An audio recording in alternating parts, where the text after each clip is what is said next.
BC ang pagbabago sa pangangailangan ng probinsya at maganda raw ito sa mga newcomers. Yung mga nasa trades, so kasama dito yung mga mechanics, mga technicians, ganyan. Kasama din dito ultimo ang mga dental assistants, ang mga nurse aides, tapos mga therapists, social workers, community workers. So itong mga ito kasama na sila ngayon. Of the 1 million jobs that will need to be filled over the next 10 years, the government estimates that 38% of them will be immigrants.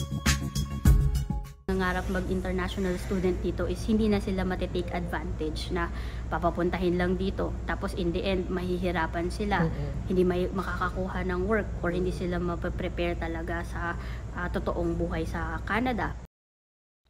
With private learning institutions facing greater scrutiny, there are fears about the future of students enrolled in schools that won't pass the quality standard. But Kikumoto believes the province will treat these students fairly.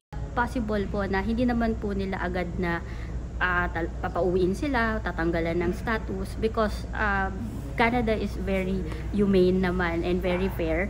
So chances are yung mga existing na nandito kahit na ma-crackdown na yung schools nila, possible naman po na baka ipapatapos mo na yung program nila or malamang po ay bibigyan sila ng proper na ililipat sa other institution.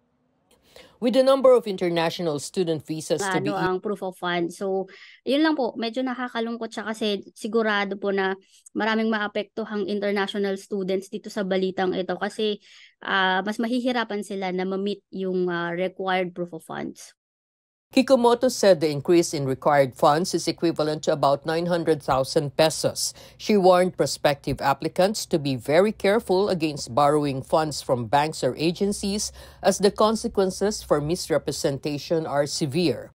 Hindi po dapat inuutang ang show money.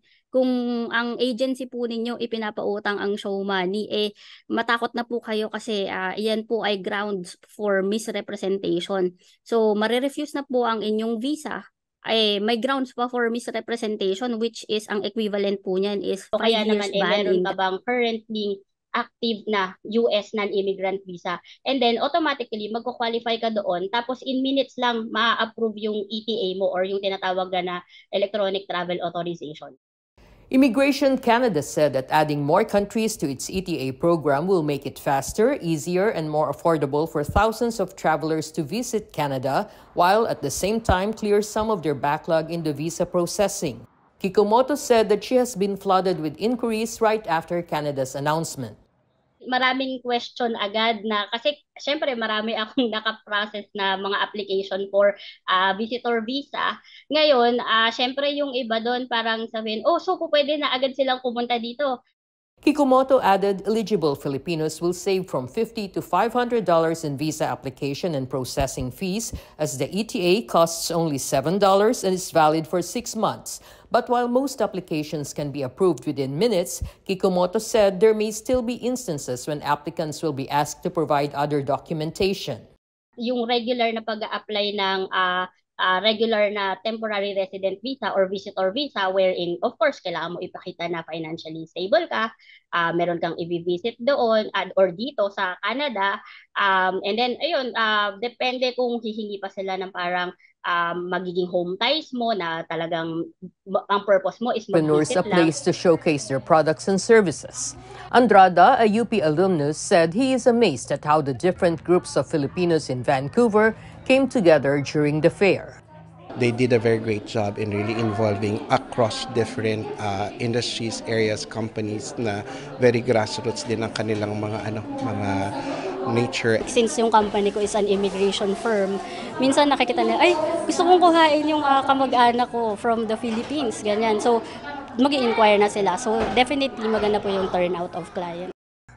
Even Vancouver Mayor Ken Sim issued a statement to welcome Eraserheads to the city. Mayor Sim said that their upcoming concert proves that Vancouver embraces diversity and multiculturalism. The Eraserheads will perform at the PNE Forum on June 3rd. Rowena Papasin, ABS-CBN News, Vancouver.